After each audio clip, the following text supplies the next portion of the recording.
Hi Leo, welcome to your November 2025 astrology and tarot forecast with me.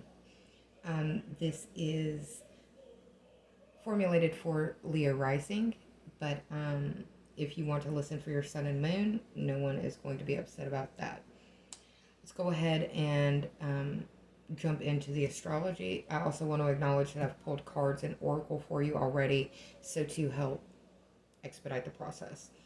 On the 4th of the month, we had Mars move into Sagittarius, your fifth house of creative spark and the impulse of creation. This is where romance, the butterflies live. This is where, if you have children, this is where they're made. Um, this is where the artist and their lifetime's work starts, is in the fifth house. On the 5th of the month, we had a 13-degree Taurus full moon in your 10th house of career status, and it's the stage that the world approaches you on, and it's how the world knows you. I used to say that if all the world is a stage, the 10th house is the stage that the world knows you and approaches you on. On the 6th of the month, we have Venus moving into Scorpio, your fourth house of home, root, stability, living space, foundation. It can also be teeth and bones, but it doesn't have to be. On the 9th, we have Mercury going retrograde at 6 degrees of Sagittarius. This is in your fifth house, that creative spark house. On the 11th of the month, we have Jupiter going retrograde at 25 degrees of Cancer in your 12th house. Hopefully, you'll be able to sleep some with that greater benefic in the 12th house. Hopefully, it's not stirring up insomnia for you. On the 12th, we have Mercury retrograde conjoining Mars at 6 degrees in your fifth house. I feel like this is going to be an internet outage day as well. It has synergy with the October outage of the AWS stuff. On the 20th, we have a 28-degree new moon in Scorpio. This is your fourth house of home, living situation, roots, stability, family, bones and teeth for some of you. Time for grounding, time for you to think of home. We are moving into the holidays, so some of you may be homesick because you are unable to travel due to the government shutdown in America, where our airports are closing more and more and not able to provide the services that we're used to. On the 21st of the month, we have Mercury retrograde conjoining Lilith at 26 degrees of Scorpio.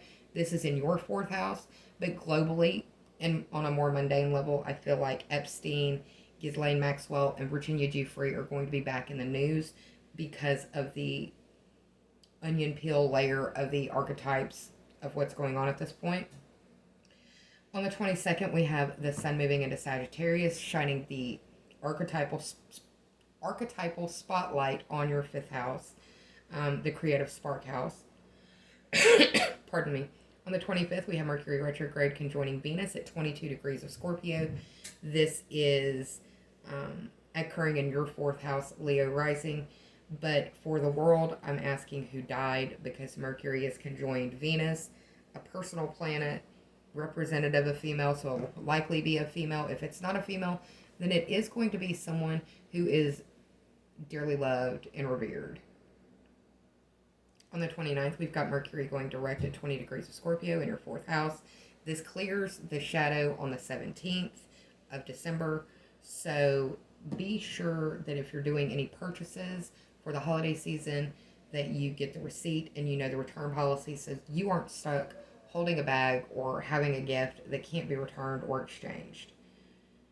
On the 30th, we've got Venus moving into Sagittarius, your fifth house. So where Mars moved in at the beginning of the month and kind of use sandpaper on things to rough it up and create some friction, Venus moving in is going to soften those edges and help smooth things back out. Let's transition over to the cards for you. The first card that I pulled for you, Leo rising, is the Queen of Swords. You are thinking about something.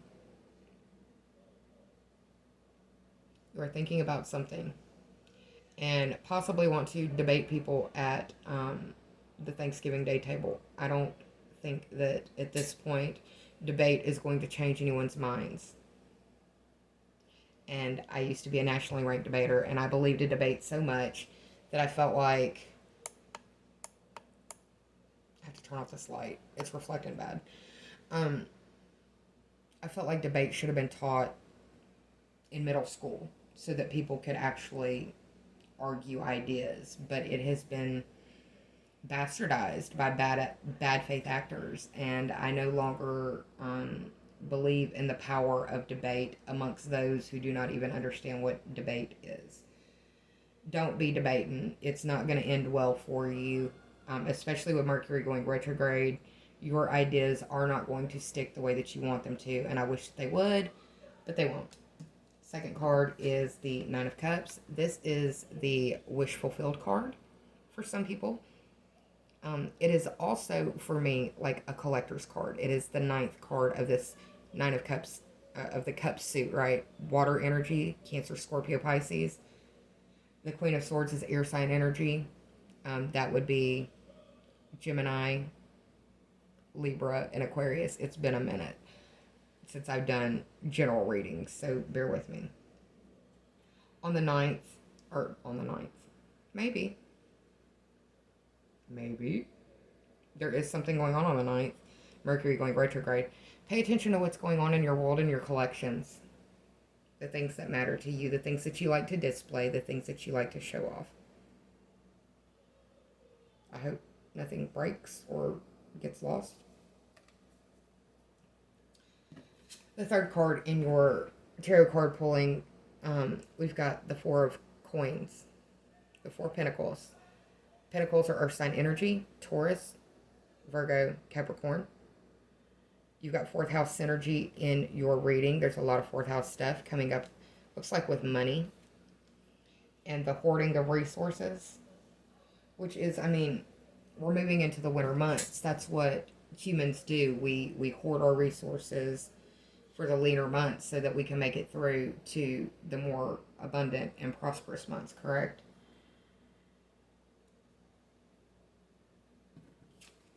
On the 7th, you don't have any 7th house energy. I don't know why I'm saying that. For your final card, Leo Rising, we have at the bottom of the deck the Seven of Cups. This is a card that indicates that you have a lot of options in front of you and you are unsure of what to choose. My advice would be to wait until Mercury clears the shadow, but if you can't, wait until the end of the month. And if you can't, you just can't. Do the best, make the best decision you can with the information that you have available to you at the time. If you have an option or an availability to do research on what it is that you need to make the decision on, I also highly encourage that. Make the most informed decision you can with the information that you have. Moving on to the Oracle cards. The first Oracle card that you received is Action Leads to Success. This card is from the Animal Apothecary by Kara Elizabeth. Action Leads to Success. There are 6 dragons in this card. This is the first card of this deck. The 6 dragons speak to the Chinese I Ching's first hexagram, which deals with the creative, and there is a lot of creative spark in your astrology reading. The dragon creates great fortune for those who encounter them. The dragon expects that you work diligently and do not expect immediate results. That doesn't mean that they aren't coming. They are, but they have to grow in the fullness of time. Successful outcomes will arrive to you once action is taken, is what the 6 dragons Action Leads to Success card is saying to you, Leo Rising. Second card that we have from the Psychic Tarot Oracle deck by John Holland is the Financial and Material Changes. This is the number 5 card. The number 5 in itself is a number that isn't stable. It looks like it's sitting on a rocking chair. This card represents change, challenge, and losses. It's asking that you acknowledge that you are incredibly resourceful and that this isn't a punishment. It reminds you that your conditions will improve with the turning of time. And the last card that I have for you for this November reading is from the Sacred Rebels Oracle deck by Elena Fairchild. The Word Wants to Be Written. Another card of spiritual downloads and prompting any Leos that are feeling the creative urge to pick up whatever the tool of creation it is that speaks to you most, a paintbrush, a pen, whatever, and do the thing. Right now, we are in what people would say is a dark time. I am one of those people. Um, Art demands to be made, especially when it's dark. We are facing a culture of AI slop, and they want AI to be the prominent maker of art so that human beings can be forced to work. It's dystopian, but it is true. I hope you're well, Leo.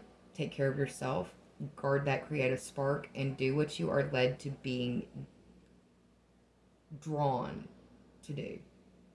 Because the inspiration is there and it will grow stronger throughout the month. Also, understand that you don't have to do it perfect, much like me. Just do it, just create it.